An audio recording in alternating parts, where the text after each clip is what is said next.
This episode of the BeanCast is brought to you by Artisanal Agency, the exclusive representative of the This Week in Tech podcast network. Reach Twit.tv's tech-savvy, affluent, highly engaged audience by booking your campaign now.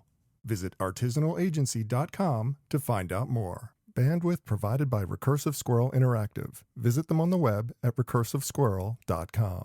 Episode 571, Memegasm.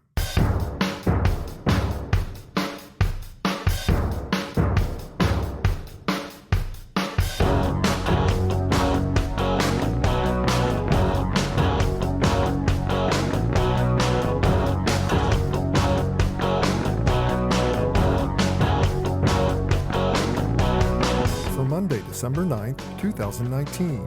It's time for this week's edition of the BeanCast, a weekly discussion about the news and issues facing marketers today. I'm your host, Bob Norp.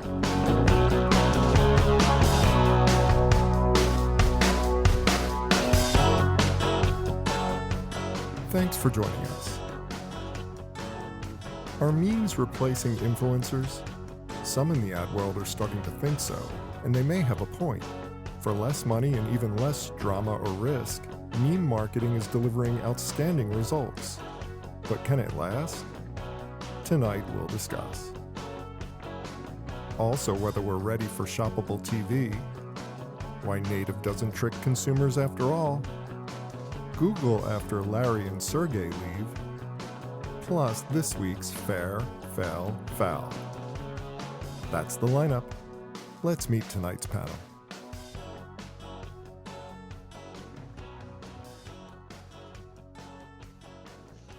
Thanks for joining us for this week's BeanCast. I'm Bob Norp, and with me on the panel this evening, we start with the fearless leader of the idea integration company, the one and only Mr. Saul Colt. Hi, Saul. Hey, Bob. Thanks for having me on the show. Oh, you're welcome. Now, also joining us, fresh off his world tour, we're excited to welcome back author, blogger, copywriter, and dog lover, Mr. Dan Goldgeier. Dan, hi. Hey, Bob. It's always good to be back on the show. And finally, it's always a good day when the president and chief creative officer of Allscope drops by. Board member at Mashburn Enterprises, Mr. Jonathan Sackett is here. Jonathan, welcome. Bob, fellas, I'm happy to be here. And Bob, you sound like you have a cold. Just a little one. You know, you always need to get sick before I'm looking major. out for you, Bob. Always need to get sick before major international travel. So Perfect. Well, we all know the benefits and liabilities of working with influencers, right? I mean, it's often a really great tactic. It's effective. It gets a lot of attention. Of course, there's also the liability that you're at the mercy of being attached to an individual and all of their baggage. And we know what endorsers have done in the past to make that kind of a iffy situation, which may be part of the reason that meme advertising is starting to take off. Now, meme accounts on platforms like Instagram have skyrocketing engagement. They're loved by the desirable Gen Z audiences, offer a lot more control for the brand, a lot more creative opportunities as well for them to explore, and still often come in below influencer pricing. So, Jonathan, you know, this sounds good. I mean, it's ticking off all the boxes. It looks like it's a perfect ad solution for a lot of brands to explore. My question remains, though, is this a lasting tactic or as ephemeral as the memes themselves? You know, we've talked about this before, that sex sells, right? In my opinion and in my experience, it's humor. Humor grabs the attention more than anything else. Look at the success of Doritos, for example, or in my past, our work with Bud Light. And I think that, you know, a meme to me is, and again, I'm certainly interested in your guys' opinion on this. A meme is nothing more than quick bites of sarcasm and entertainment. And I don't think it's going away. I think it's something that everybody's tapping into, because if you take a look at using celebrity or spokesperson or whatever, look at what's happened to what's Auntie Becky's daughter's name? I'm sorry, I forgot. Auntie Becky? Oh, yeah, I know exactly what you're talking about. I can't remember her name, but the one who got wrapped up in that college scandal. That's right, for USC. Well, she just came back like 2 days ago on her YouTube channel, and boy, did that backfire. I think I've written papers on this. I've published things to LinkedIn, et cetera, that said, look, be careful of following the celebrity thing. I don't think you have to be as careful with using memes. I think it does work. I think it's just a new name for sarcastic bits of entertainment. Well, Yeah. we're not just talking about memes, though. I mean, we're talking about meme accounts. We're talking about, Meme. okay, we're having major problems with Saul. Can you hear Well, me? I can hear you now. Okay. aren't meme accounts just influencer accounts run by unattractive people? That was so worth the wait. Sarcastic. That was so worth the wait, Saul. Yeah. Every bit of it. I'm half joking, but this is really no different than working with an influencer because the brand is still buying an audience. They're still influencing a message. But like I agree with what Jonathan said. It's all about sarcasm, it's all about thing. But if anything, I think it's really just an influencer relationship where they have way more control over the actual message and the content. Which is what makes it so attractive. It's such a powerful opportunity to have all the benefit of an influencer account with all the creative control of an advertising opportunity. I don't see any downside to this, except that it can't possibly last forever. I mean, memes themselves have always been a part of society. I mean, they were supercharged by the internet, but they've always been part of society. So they're not going to go away anytime soon, but will meme accounts last? I think that's the bigger question. Dan, you're trying to jump in. I'll let you speak. Yeah, I don't know the answer to whether meme accounts will last a long time. I think you have to look at what is the shelf life of your average influencer over the last 5 or 10 years. Some get very popular and then they do fade away. I can't speak to the meme accounts themselves. I work with a client that has a social team that capitalizes on whatever memes are out there on a daily basis, and they do it on their own social channels. And what's interesting about it, and they're very good about it. They're very, but like Jonathan said, they're quick hits. They always get some likes and some appreciation, but they don't really roll up into any larger brand strategy. They're just here. We're having a little fun with it. We're not taking ourselves too seriously. And there's a little bit of strength in that, but it's not part of a larger marketing strategy. Yeah. And it's interesting too. It's 2 points that I want to make is, Saul, when you said control, within the accounts, I agree with that. But in some cases, it's also providing the illusion of control, because depending upon there's just like anything else, there's good and bad memes. You can tell a mile away when there's a white guy in a suit writing a meme versus somebody who's got their finger on the pulse. So, I think that attitudinally is not going to go away. However, Jonathan. Jonathan, you've been in enough creative departments. Have you ever seen a white guy in a suit? I mean, creative departments are not made of just, one color guys in suits. I mean, that's more the account team in almost every situation of every ad agency. So, well, I'm talking about, I'm referring to, first of all, I'm wearing a suit right now, and I happen to be a white guy. So, that's funny. Okay. That's pretty funny. Anyway, but you're right. I'm talking more about the people that are managing like corporate accounts that do that. Sometimes they want to be the chief end all guy to approve things. But you're right. Coming from the creative department, no way. Yeah. And the other thing that I think is interesting is this topic is a little bit misleading, or at least the research articles that I read was a little misleading, because the brands aren't actually doing the memes. They aren't actually creating them on their own, releasing them to their audience. They're piggybacking on actual established meme accounts. So it's just another ad buy with like a bit of a different sort of like spin to it. Do I think memes are going to last? I think the concept of memes are going to last. I don't believe the actual individual meme accounts have a long sort of shelf life. Just using myself as a sample of one. I've been absorbing memes for years, but I find that you fatigue on one account and you drop it and you find two more and you just keep sort of like going like that. But I'd be really more interested if brands, and I think, Wendy's sort of takes some interesting chances and KFC takes some interesting chances. I think we've mentioned this on the show before. It's really interesting that it's a lot of like fast food companies that are really the edgiest when it comes to this stuff. But I don't see any brands like launching their own meme account. It's again finding that person with 150,000 followers or 100 million followers and piggybacking on that. But this is Yeah, more but than you're- this is wait, more than no, real time I'm sorry. marketing. This is more than real time marketing, though. I mean, what we're talking about is a very similar relationship that we have with influencers. I mean, we go out to one of these meme accounts, we go to them and we say, "We like your vibe. We like what's going on. We want to work with you." You develop a meme with them. And it's just like, and you have oversight of the situation. It's a much more controlled environment, no matter whether they're doing the meme or not. It's a much more controlled environment than the influencer situation where, you're at the mercy of, you have some control over the voice that's going on, but you don't have enough control like you do with Yeah, memes. they can do something stupid, right? And then also one- the other one thing thing is you're associated with the meme forever, not with the account, which is different. Yeah. I mean, if you're associated with the meme, that's much more valuable to you over the long haul than being associated with somebody who goes and screws up and starts taking pictures of dead bodies in the middle of the Japanese suicide forest. I mean, Wow, who hasn't done that at least once? But the two comments though that come to mind that I think are really interesting is that one, if you're placed in a meme, and I saw an example of hefty garbage bags, and it was just a hefty branded garbage bag filled and tied at the side of the road. It was a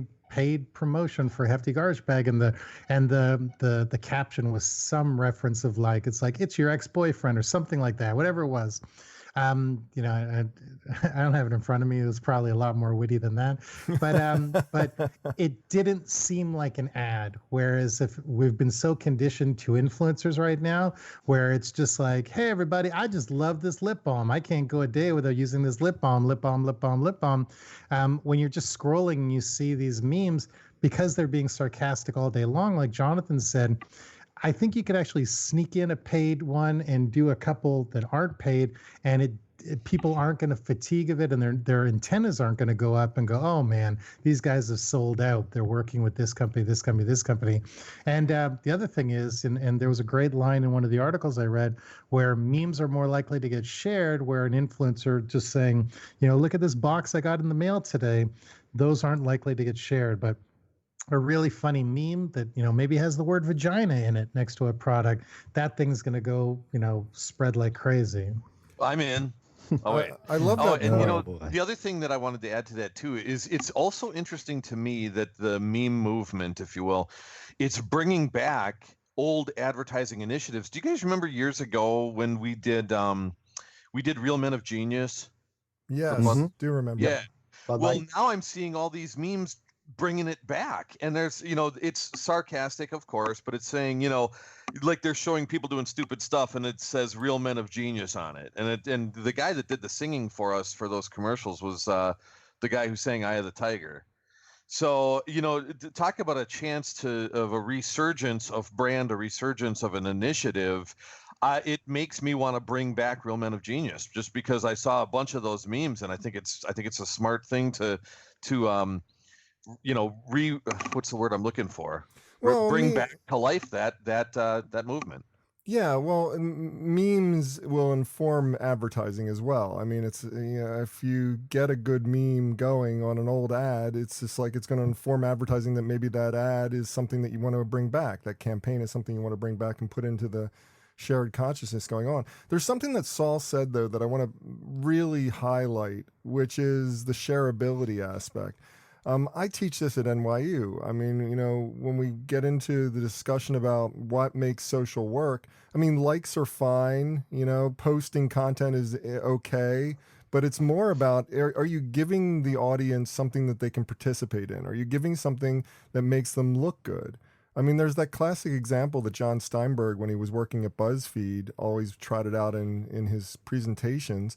There was 1 million people last month. 1 million people last month searched for naked pictures of Jennifer Lopez on my site, and last month in the same time frame, 1 million people searched for pictures of running basset hounds. Yeah, one was shared 20,000 times, and the other one was shared 10 million times. And it was the running basset hounds. It's because Right. running basset hounds make you look good. They make you look funny. Don't make you look like a shill. And influencer ads, I mean, who's going to share that? You're just sharing what's obviously an ad as opposed to an opportunity to share in something bigger than the brand itself, which is the meme. Right, and you don't share it because it's an ad. You share it because it's funny or because it's interesting or it's timely. Right, exactly.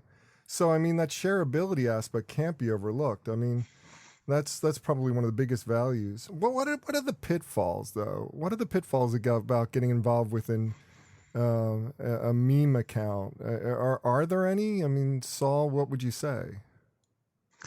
Some of the more successful meme accounts sort of tread into adult territory.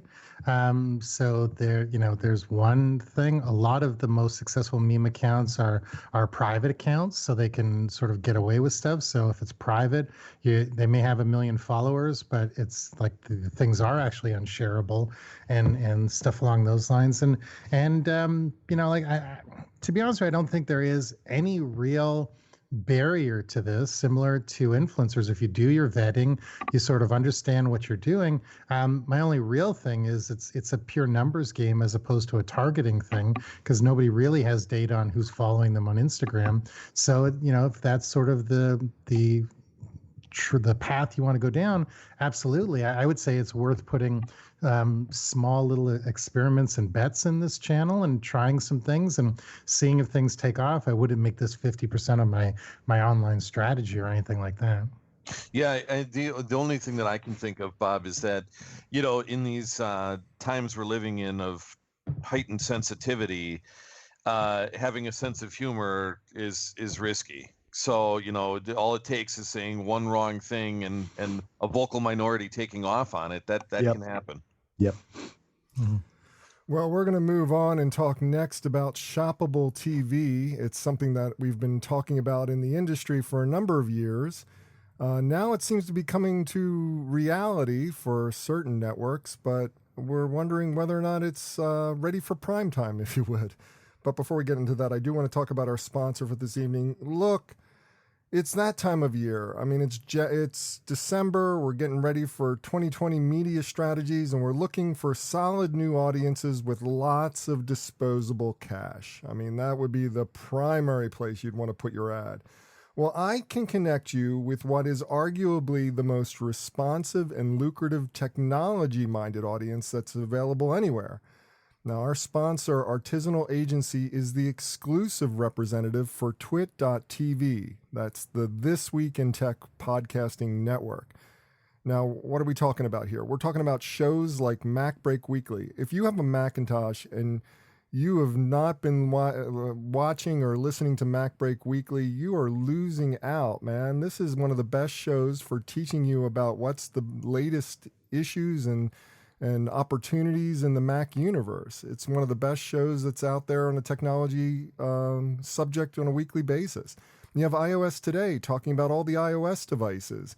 You've got Windows Weekly covering the entire Microsoft spectrum of devices and software and latest operating system quirks and interesting tidbits. I mean, and of course, you've also got This Week in Tech, which is the leading tech podcast out there in the marketplace. And that's just 4 of their many amazing programs, all of which are generating phenomenal results for sponsors. Now, the numbers are incredible here. So let me run through these. 50 million downloads a year. Out of that 50 million downloads, 70% of that audience directly works in tech, and 82% of them say they have bought a product directly as the result of a Twit.tv ad recommendation. And we got to pay attention to that fact. This is not just an ad that they're selling. They're offering actual live read recommendations here, and they take that responsibility extremely seriously. Not just anyone can advertise on Twit.tv. That's because Artisanal Agency will carefully vet each sponsor so that their hosts can offer your brand a genuine recommendation, while at the same time you can relax knowing that everybody's been vetted, so there won't be any brand safety issues. And it doesn't matter whether you're coming in with a completely baked campaign or need everything from graphics to ad copy help. Artisanal Agency makes it easy for you either way. They're going to ensure that your campaign runs seamlessly from onboarding hosts to delivering creative assets to monitoring the ad reads. So all I'm doing is asking you to find out more information. Reach out today to get in touch with them on the twit.tv network to start your campaign and see whether or not this is the ad network for you. Visit artisanalagency.com to find out more, or email them at hello@artisanalagency.com. That email address again is hello@artisanalagency.com. And for good measure, mention that you heard it on the BeanCast. Start your next ad campaign on a podcast network from Twit. Boy, that really screwed that one up. Start your next podcast ad campaign with a show from Twit. And we thank them very much for their support of the BeanCast. I just displayed my dyslexia tendency, so we should get Twit a meme. We should get Twit a meme. I think I just created a meme. You did. An audio meme. Well, NBC is touting themselves as offering a first-of-its-kind shoppable ad experience. Never mind the fact that the Funimation network has been using QR code-enabled sales pitches for almost a decade. I've been seeing these ads all the time. But that aside, Saul, while shoppable TV remains an important goal for media, it's something that we all kind of hold as the holy grail of TV advertising. Are we really there yet? Is a QR code the right solution? So I don't know if a QR code is the right solution, because I think, only until recently people even really understood how to use QR codes in North America. But I do think shoppable TV is a great idea, and I think that it is it's maybe 2 years too late, or it should have been experimented a long time ago. I've been pitching this idea to TV shows for a while, on different scales. Like, think about it. Why, use Shark Tank as an example. There are brands who have no intention of ever taking an investment from any of these sharks, because it's always a bad deal, and they don't, get anything really out of it. But they do get a 3 to 5 minute TV infomercial by going on the show. And I know they do give up, I think it's like 2 or 3% of their company just for going on the show. But if you think about it, why doesn't Shark Tank have its own e-commerce store where they just grab a revenue share of affiliate links for all the products featured on the show? It is such a short-sighted thing. So would this work on a sitcom? Absolutely not. I hate when, TV shows put their coming up next, watch this show, and they put it right on my sitcom screen because nobody watches TV commercials anymore. But the fact that there is proof that this works already, there's a very, very popular website called Worn on TV, where they literally just post the links. It's just all affiliate driven. They post the link of every sweater, every pair of pants, every sneaker that somebody wore on a sitcom the previous night. And you can go through, like Anthony Anderson on Blackish. He's sort of notorious for wearing, really outlandish Gucci sweaters and things. Well, you can not only find the sweater, you can get, maybe a 10% discount, because they've done the sort of kayak version of looking the entire internet and finding those deals.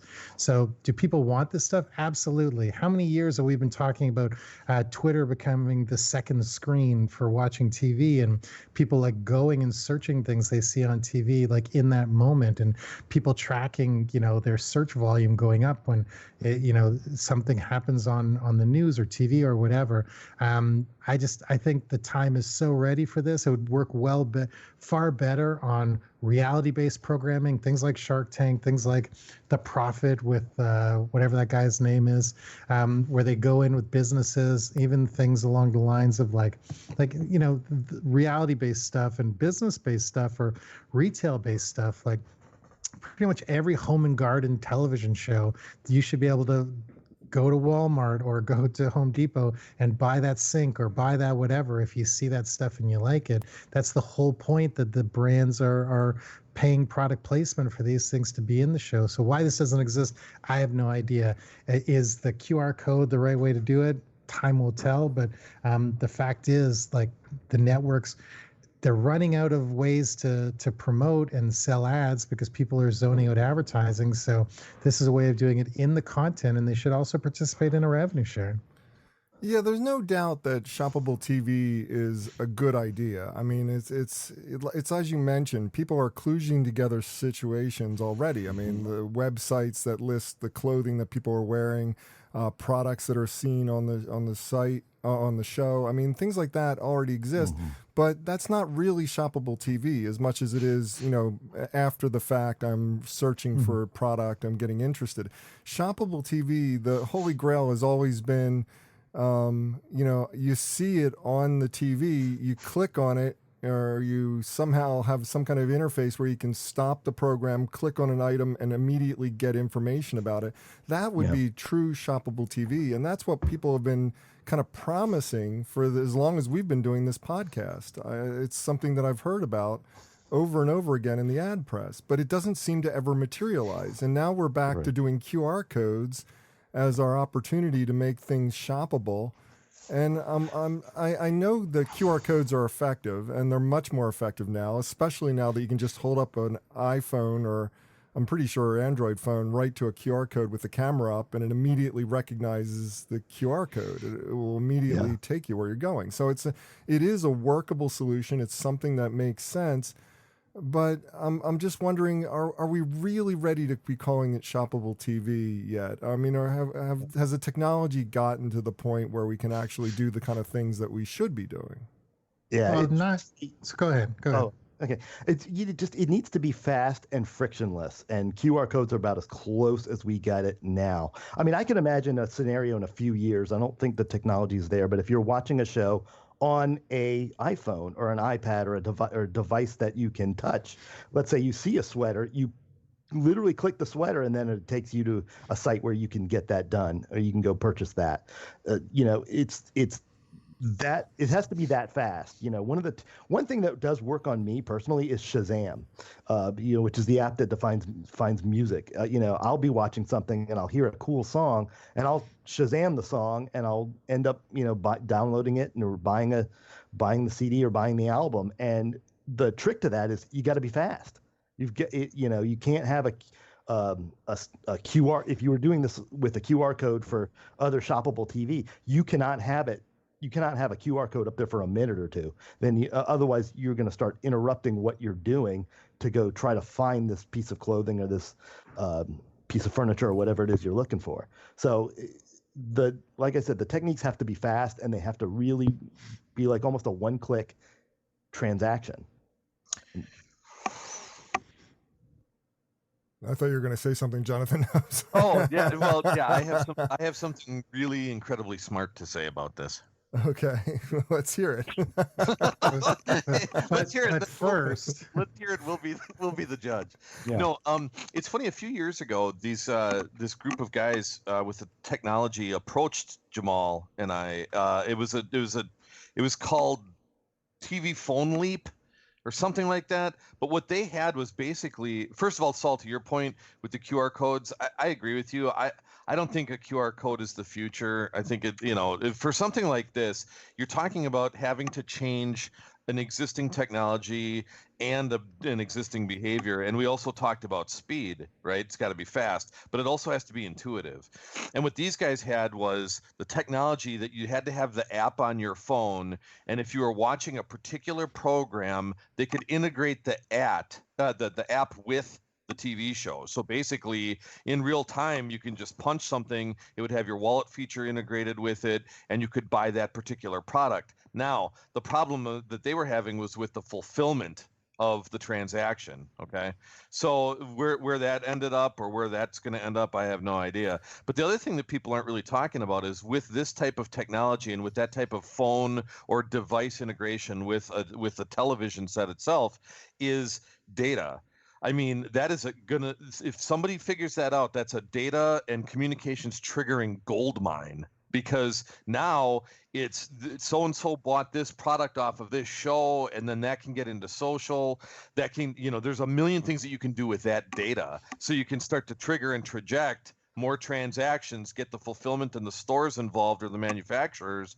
that's a big idea for somebody out there. And the other one to think about is that if you build it intuitively enough, it can trigger you and tell you other shows that our apparel is going to be on and things like that. There's a whole ecosystem that could create that could be a really huge idea. You know, it's interesting when you say it's almost like creating Nielsen ratings for fashion or just products in general, which is really interesting. Well said, Paul. Yeah.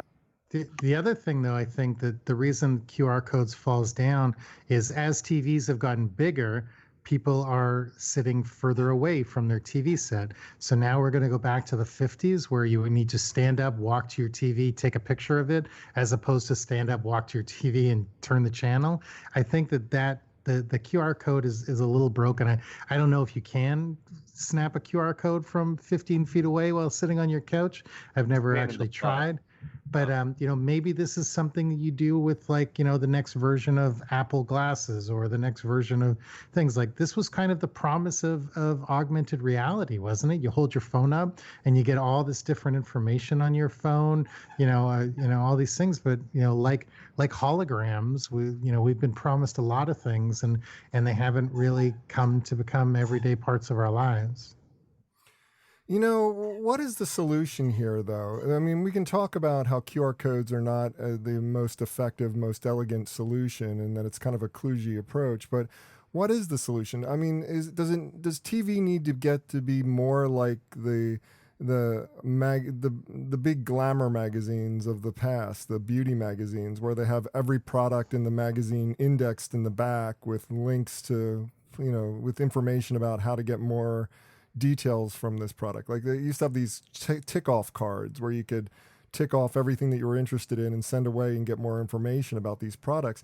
It's almost like the entire show needs to be indexed for products, and the network needs to stop looking at just ad revenue as a revenue source, but also look at, affiliate revenue in that sense, and just send people to these affiliate links or whatever through an index of all the products in the show and let them sort it out later. It seems like that would be true shoppable TV. I really don't like your attitude, Bob. Okay, thank you. Bob, I need you to calm down over there. No, I think, but look, if from a technological aspect, if you had a middleware product, meaning something between the television and the phone or the television and the device, that's going to be the key. And the closest I've seen is the integration app that integrates with the show. But again, until or unless you get that, to the earlier point, if we don't get the speed and we don't get it intuitive, then it's going to be clunky, just like the QR codes are. Good points. Well, moving on to another ad format that has been controversial in the past, but now seems to be not as controversial according to this new research study. This study, seemingly well-constructed, seemingly independent, and very believable, suggests that native advertising not only doesn't trick consumers as much as many of us feared, but also remains massively more effective than most other forms of digital and traditional ad options. So, Dan, armed with this new data, should this put native firmly in the driver's seat for digital ad strategy, or do we still have some caveats? What's your thoughts on this? The answer to the question is yes. Now, when I saw the research study, it had an incredibly narrow focus. The basis of the study was just some mobile restaurant listings on Zomato. You say Zomato, I say Zomato. I don't know how to pronounce it. So I'm not entirely convinced that their conclusions can be universally applied to various forms of native advertising. Here's what we do know.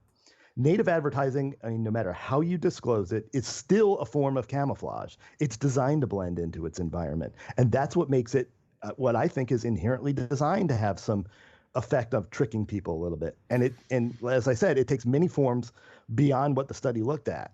Well, because if you see, go ahead. Well, I mean, there's obviously they were looking at only certain ad formats and not really looking at the full spectrum of native advertising, which would be impossible, I might add, because native advertising by definition is something that exists only natively within the site. It's not something that is scalable. So it would have to be individual situations every time. But the data seems very supportive of the idea, and I can't really argue with it. It seems very legitimate, their findings, that consumers who were forced to look at native ads knew that they were native ads, were not tricked by them, and still viewed them as useful in the consideration phase of whether or not to get a product or not. And I think that's a compelling story for me. I mean, that says native ads are maybe not as troublesome as we may have thought they were. And yes, I know there are some bad examples of native ads. There are native ads out there that are totally about obfuscation and tricking people. I mean, even advertorials, that you get in newspapers, native as they be, they often fool consumers, and that's not good. But most of the native ads out there, like the classic BuzzFeed listicle, seems to be working quite well and not really tricking anybody. So I think they work great for publishers because they're fighting declining ad revenue, traditional ad revenue, and they're happy to work with advertisers to produce new forms of content that promote brands in a native way. So yeah, to your original question, is it can be firmly in the driver's seat for digital ad strategy, but I think that there are pitfalls for consumers. I think when you see an article or you see native advertising that is designed to be news or entertainment, and you share it with your friends or you share it on social media, and then all of a sudden, who knows whether it's an ad or not? Who knows whether there's an element of truth to not? But it's still a win for brands and publishers. So, Saul, I mean, what caveats do you have? I mean, are you concerned that this is maybe a little too utopian in terms of thinking about native advertising? Is there something that would give you pause before you would recommend this to a client? So I don't think it's the place you start. I do think it's one of the tools in your sort of toolbox. The thing that I think that is interesting about native ads, and I may have just interpreted it a little differently than you guys, but it's like native ads usually are different than regular ads because they're a little bit more content rich. They're a little bit more informational. They're not as quippy and snappy copywritten the way a traditional ad would be. So I think that people are more accepting of it because if they're in that product discovery, product purchase mode, they know this is coming from the brand. They know it's an ad. They know you're not trying to deceive them in any way, but usually it's got a little bit more content and a little bit more consumable information. I think to the right people at the right time, a native ad is going to convert way better than a regular ad. And Jonathan, what's your thoughts on this? I mean, native advertising was always supposed to be the godsend, and I was so skeptical of it for so long.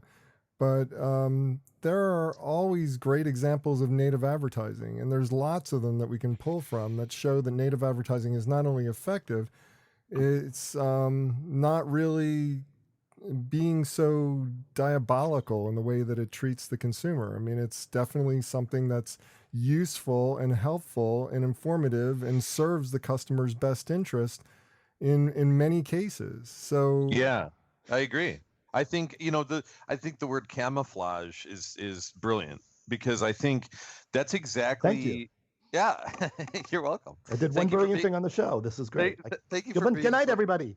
Thank you for being so smart. But I think with all sincerity, I think the thing about it is that everybody isn't an idiot out there. And in the study, I know it talked about, we thought we were fooling people basically, but I guess we weren't.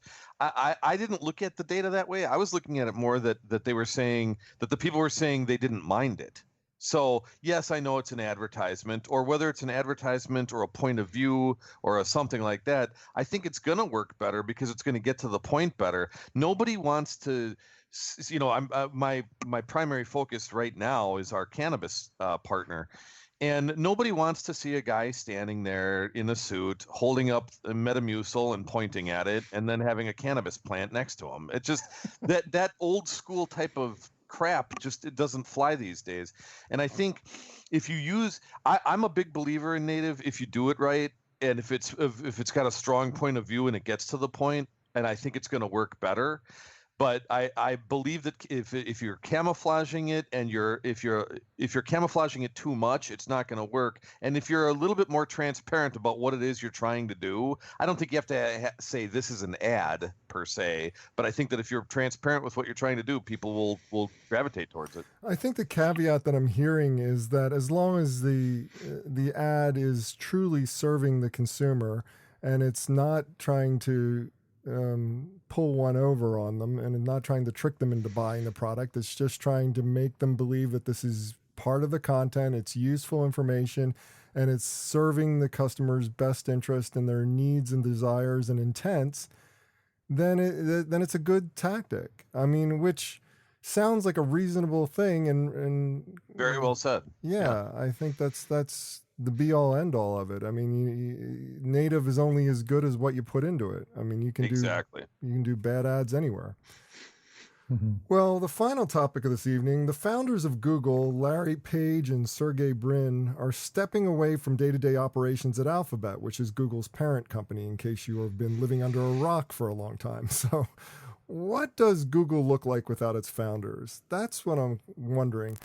I mean, my personal feeling is I don't think Google's going to change that much. Am I wrong here, Jonathan? I mean, it seems to me that Google's just going to be continuing to be Google because Sundar Pichai has been pretty much leading the operation for a while now. Yeah, he has. And I think, I was on that task force consultant to YouTube a while back because of all their privacy challenges. And I'll tell you something. I agree with you 100%. I don't think a lot's going to change. But I do think that this is a great opportunity for Google and YouTube and their properties to address issues that they've been skating away from, which are privacy and content. Because, it depends on your point of view on things. On one day they'll take down a Nazi rally, and then the next day they'll keep something up there of a kid getting bullied. So I think if I were them, and I'm not, but if I were, I would take this as a great opportunity to take a stronger stand on the content and freedom of speech continuum. So what's right for everybody? What should we not be interfering with? They've skated away from that for so long. I think if I were them, I would take this as an opportunity to do something about it and get out ahead of it. But that's my 2 cents. I think like a lot of companies that when the founders leave, do the vision guys go away? So who gets to replace them? I don't know much about Sundar, but is he a vision guy? Is he a revenue guy? Is he a sales guy? That will give us a bigger perspective on what kind of company Google will eventually be.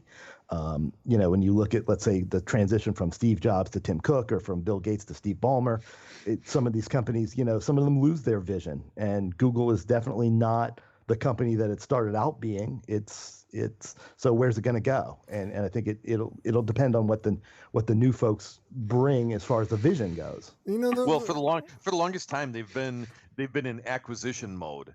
And, really, you can't define all the things that they do. Did you ever see the portfolio of companies that they've bought out and they never did anything with a lot of them? Yeah. So, I'm hoping, wouldn't it be nice if it was a cohesive group of companies like a S.C. Johnson type of approach where they were actually doing things and creating things like they started out doing, but I don't know if that's going to happen. One of the things that most intrigued me about this news was how everybody was so exploring the kind of existential question of what Google's going to become without its founders. And I'm just thinking back through the history of Google, they had these founders who very quickly handed over the reins to Eric Schmidt. And Eric Schmidt built that company. I mean, Eric Schmidt is the one who, gave them the direction and the focus that they have today.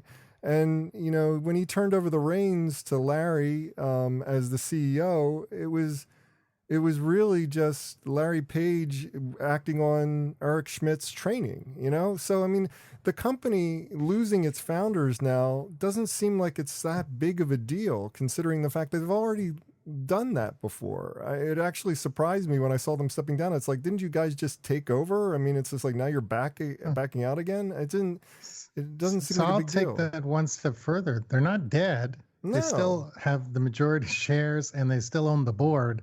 So if they want to push something through, they're going to push something through. This to me probably goes back to, what Jonathan said at the beginning, with all the distractions around and all the, the conversations people are having. I actually think, this is a bit of a red herring distraction, change people, change the conversation. Like it's literally going to be business as usual. This would be so different if what's his name, Sunjin, if he was Sundar, if he wasn't already in place. He's been doing this for 2 years now. Like, this would be a real story if they were stepping down and announcing someone and tomorrow was their first day of work. Exactly. But this isn't a story at all. Next question. And wouldn't it be interesting if they took somebody from like an unrelated field or something like CPG or something to get a unique perspective on the company? I know that's crazy talk, but that would be news. Like, that would be like a paradigm shift.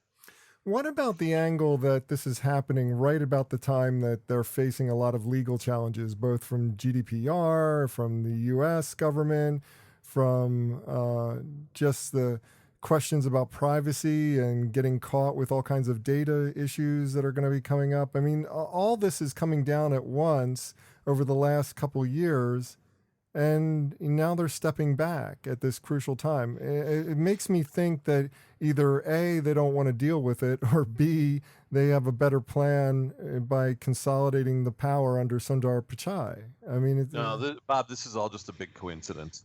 Okay, good. I'm really glad, because it's just like I was always worried that it was a coincidence, and now that you've affirmed that, I feel very much better.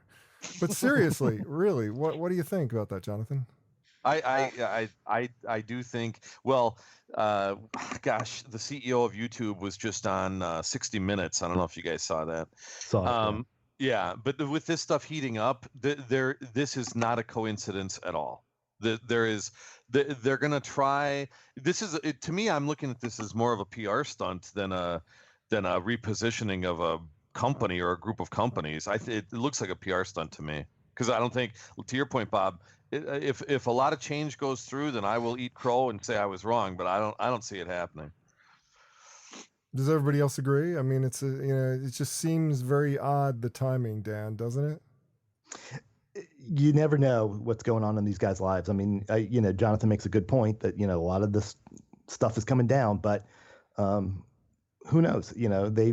I didn't really know what they were doing from a day-to-day operation standpoint. So they're certainly not the face of the company, and they haven't been for a while. No. And I would like to point out that you guys have been so kind to me today. Everybody's telling me I have good points, and then you guys have a better way to phrase what I said. So tell you what, I'll just write things down and you guys say it in better verbiage. I've always said that's my superpower, clarification. Well, that's what copywriters do.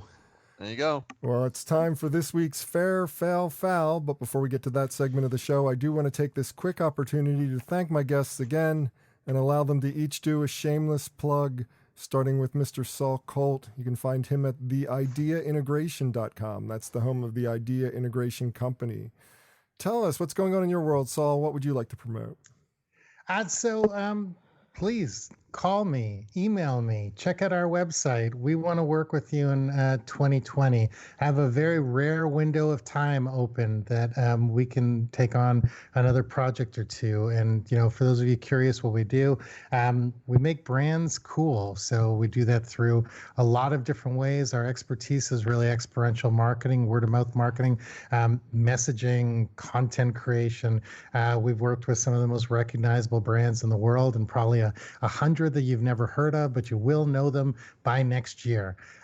Please reach out if you have any questions, curiosity, and love to connect with as many people as possible. The website is, again, theideaintegration.com. Yeah, and I've said it before, I'll say it again. Saul is one of the best, so definitely work with him if you can. Next up, Dan Goldgeier. You can find him at dangoldgeier.com. Let's try that again, dangoldgeier.com. Yeah. He's got his book, he's got his consultancy, he's got his dog. Tell us what's going on in your world. What would you like to promote? Well, it's the holiday season, and you're probably thinking to yourself, I want to impress my spouse, but I just can't afford that Peloton. Or you need that white elephant gift for the agency party that nobody really wants. Guess what? My books make the perfect holiday gift. They fit in your average Christmas stocking or under the Hanukkah bush, or if you're a heathen, whatever you do to celebrate, that's cool. Just go onto Amazon, look my name up. You'll find both the View from the Cheap Seats book and also Killer Executions in Scrub Decks, an outside the box look at obnoxious advertising and marketing jargon. And as always, all proceeds go to feed my dog. Dude, let me tell you something. You just sold me a book. Dude, didn't I send you one once? You did. Well, then go buy another one. Okay. You had me at hello. And that man you've just been listening joking around is Jonathan Sackett. If you want to find out more about what Jonathan's all about, go to allscope.com or Mashburn Enterprises. You can find more information on both sites about him. But tell us, Jonathan, what would you like to promote? What's going on in your world? Well, first of all, as always, I'd like to promote this show. Bob has been a dear friend of mine for about a decade, I think. And I just think that working with Bob and knowing this show as I do, I think it's a great thing to listen to and share. So I appreciate that. I appreciate my counterparts on the show.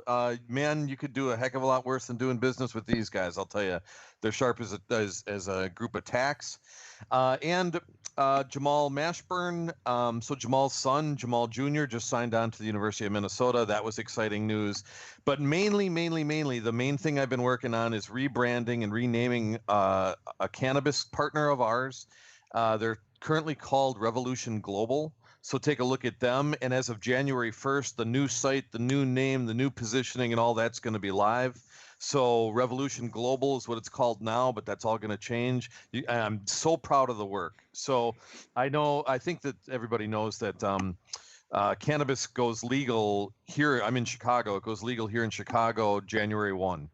So be on the lookout for those guys as well. And we're opening 35 dispensaries in Florida as well. So. Oh, that sounds great. That's awesome. Big. Yeah, neat stuff. As for me, I'm just going to say there's a few things you can do for us over the course of the holidays. If you're thinking about giving a gift to the show, I've got an Amazon gift link. I've got the donate button. I would love for you to help out the show as we go into the new year. Have a lot of expenses coming up. And one of the best ways you can help out the show is to advertise with us. So check it all out at thebeancast.com. You've got all the links there for you to figure out whether or not you're going to give a gift or advertise with us or do some kind of promotion. And no matter what, if you get a chance, drop me a line. Let me know that you like the content, that things are going well. I always like to get messages around the holidays telling me whether or not this is worth my time. So definitely go back and do that if you get a chance. So check it all out at thebeancast.com. And now it's time for this week's Fair, Fail, Foul, a rundown of the best and worst of advertising, marketing, and public relations from the last week. First up, Saul, Apple. I always feel bad when I bring up Apple as a fair because it doesn't seem fair. It doesn't seem fair to give Apple more credit for these great ads that they do. But Apple shot this epic snowball fight entirely using the iPhone 11. And this thing is like an action movie. It's so well done, and it's unbelievable that it's done entirely on an iPhone 11, which makes you think is this not the best product demonstration ad you've ever seen without ever even seeing the product? Yeah, so absolutely. I think Apple gets way too much credit for everything they do. They can do no wrong, and they're the example of everything. I think this is one of the times of the in recent memory that they actually earned it. Perfect example of show don't tell. And I will say it's not the first time that an Apple iPhone's been used to shoot something on this scale. There's been feature films that have been filmed on an iPhone, but like I said, this is a really brilliant example of showing the benefits of a product over the features. Yeah, and I think that the only guys who did it almost as well early on was the GoPro stuff. Mm-hmm. Yeah, absolutely. Well, with every fair, there's a fail. This week's fail, of course, is the new holiday Peloton ad. Jonathan, this thing is just unbelievable. Look, I am not one of the, I don't know where to begin with this. I am not one of those people who thinks that the social media backlash is warranted. Okay. I think people have way too much time on their hands if they're getting all caught up in this woman, whether or not she lost 1 pound or 10 pounds or is working out for fitness or whatever. It's just a dumb ad. It's just such a dumb ad. They were asking for trouble with this ad. Well, am I the only one who recorded it and I watch it so I can get choked up and emotional? No, you know what? Hey, I got to be honest here. I got to defer to Saul. Saul, please. Remember what we were talking about before the show? Go, man. So the couple has such bad communication problems that the only way they talk to each other is by sitting on the couch, and she records videos for her husband to tell him how she's feeling. But Thank you. I'll even take it one step further and say, like, I'm starting to wonder if like Peloton is like Andy Kaufman or something like that, because they have struck out so many times in a row with their campaigns. Like they got in a bunch of trouble with their print ads where it was always super beautiful people in $10 million homes staring into their 10,000 square foot backyard and stuff like that. Like whether maybe these are the people that are the only people that are buying their product or whatever, but it just seems like they're positioning themselves not as a brand of the people and a brand of like the I won't say 1%, but elite and stuff like that. So many people in advertising now are trying to emphasize authenticity over aspiration. This is the complete opposite of that. And I don't think it's going to affect the brand to this one spot's going to do a lot of damage to them. They have a lot of fans. Yeah. You know, everybody's crediting the stock price drop with the backlash over this ad. I think that's BS. I think that's total BS. I mean, BS. This stock was overpriced from the beginning, and this is the correction that was a long time coming. Well, the foul of the week goes to T-Mobile. T-Mobile's nationwide 5G coverage, Dan, fails to cover 130 million Americans. Considering we have 330 million Americans living in this country, that's a third. I'm not good with math, but that's a third of the entire population that's not covered by their nationwide coverage.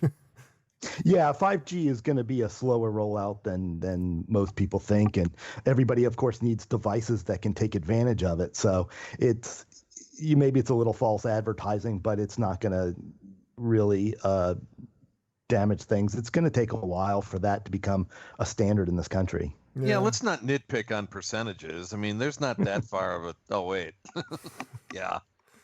Well, have a suggestion for this list or just want to discuss it? Comment online. Use the hashtag #FairFailFoul. That's #FairFailFoul. And that does it for this week's show. If you'd like to subscribe to this podcast, visit our website at thebeancast.com and click on the subscribe link. If you're an Apple Podcast listener, we've also provided a direct link to our listing there, or just search for The BeanCast in the podcast directory on the Apple Podcasts app. And whichever podcast directory you use, when you subscribe, please leave us a review. Got a comment? Have a question? We'd love to hear from you. Just send your emails to beancast@gmail.com. Opening theme was performed by Joe Seibel. Closing theme by C. Jax. Thanks for listening. I'm Bob Norp. We'll be back again next week. Hope you'll join us then.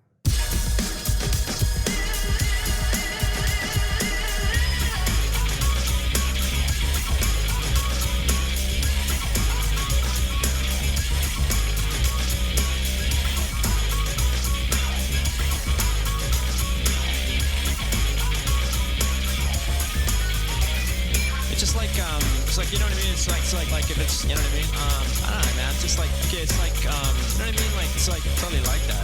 It's like, I don't know, like if it's, you know, it's like, you know what I mean? Yeah, it's just like kind of, it just seems like it's just like almost exactly.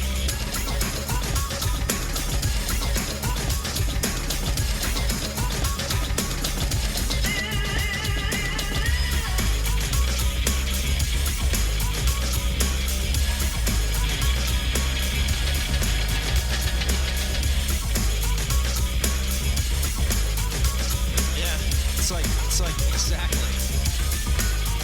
Yeah.